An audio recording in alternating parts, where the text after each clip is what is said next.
Welcome to part 8 of my stroke story. When I started, I had no idea it would be so many parts, but this is short form content and it's a long story, so thank you for hanging in there. Now, where are we? I am in recovery. Yay! And everybody thinks that once you're discharged from the hospital that your life's going to be back to normal, right? Well, there's nothing normal. To me, I had to get used to a new normal that I had no idea what it would look like, what it would feel like, what it would sound like.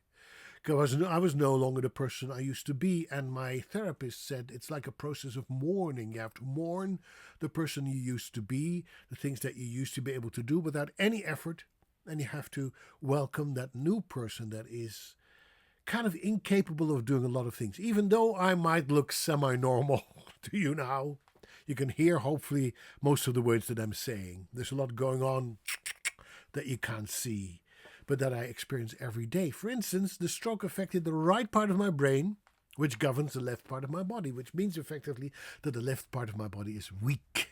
And you will see that when you see me walking, I kind of droop my leg and my foot. When I do some hiking, I always have to use these hiking poles, which is totally fine, but it's the weaker part of my body. And this hand may look to you like a normal hand, but if I were to shake your hand with my left hand, you'll feel some very weak little sausage fingered hand here that doesn't do much. It's not very strong. It can't hold on too much.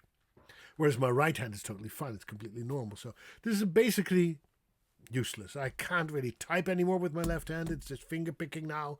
And the thing that I used to love to do was to play the piano. And you need your left hand as much as you need your right hand when you play the piano. And oh my gosh, for me it was a way to express my emotions and unload, unburden myself. And I felt like such a failure not being able to play the simplest things because this left hand just would not cooperate. My brain, I mean, I could do all kinds of physical exercises to get my strength up, but there's this brain hand coordination that wouldn't work anymore. It was like the door was shut. There's something in here that was burned to the ground. Thank you, stroke. That didn't make it work. So physically, I was not the same person. I was not the strong person that I wanted to be for myself and also for the people around me. I wanted to be the helper of my wife, the provider. And it meant that a lot of physical stuff I could no longer do, and it was a danger to do. So this would limit the type of jobs that I could eventually be employed for, or something like that. But the doctors pretty much made it clear from the start that I would have to resign myself to a life of disability. To being, I know as you people, when you're disabled, you're not useless. Absolutely not. But to me, when I heard that, it felt like that I was going to be useless. For instance, I was this voice actor, this narrator. I made money with my vocal cords, and something happened during the intervention where they shoved some tube down my throat in order to make sure that I did not suffocate on my own on vomit. Sorry for the image, but something scratched my vocal cords. I don't know how it happened. That's the theory that they come up with. And ever since, my voice was affected in the sense that I had no vocal stamina. I would get hoarse after 2, 3, 4 minutes. You'll hear it in these videos as well. I get hoarse and I run out of gas, which is not a good thing when you make a living as a voice actor. I used to read novels that were 500, 600 pages long, chapter after chapter.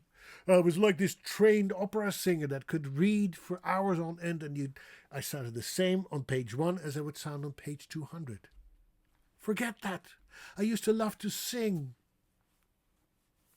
Couldn't sing anymore because I was run out of gas, literally.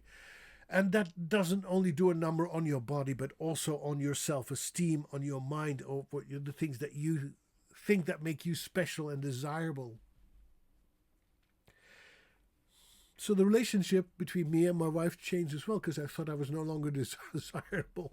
Though she was an angel in this whole process, I have to say. The reason I'm here still is because of her. I know I've said that before, but I can't say it enough, but she was an angel. But I felt kind of useless.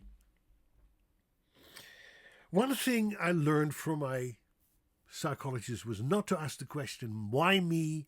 Why this? Why now? Because that focuses on the past, and the past is something you cannot change. The only thing you can do is focus on the future. Nobody knows why a stroke happened. To me, nobody knows why kids get cancer or why people get into a car accident.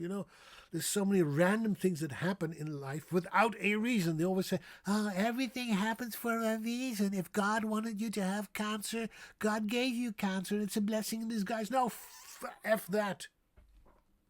Pardon my effing language. F that. Certain things happen for no reason whatsoever. It's just bad luck. And I don't even believe in luck. It just happens. There's no reason. So there's no reason to dwell on it. You'll never get the answer. It happens. It happened.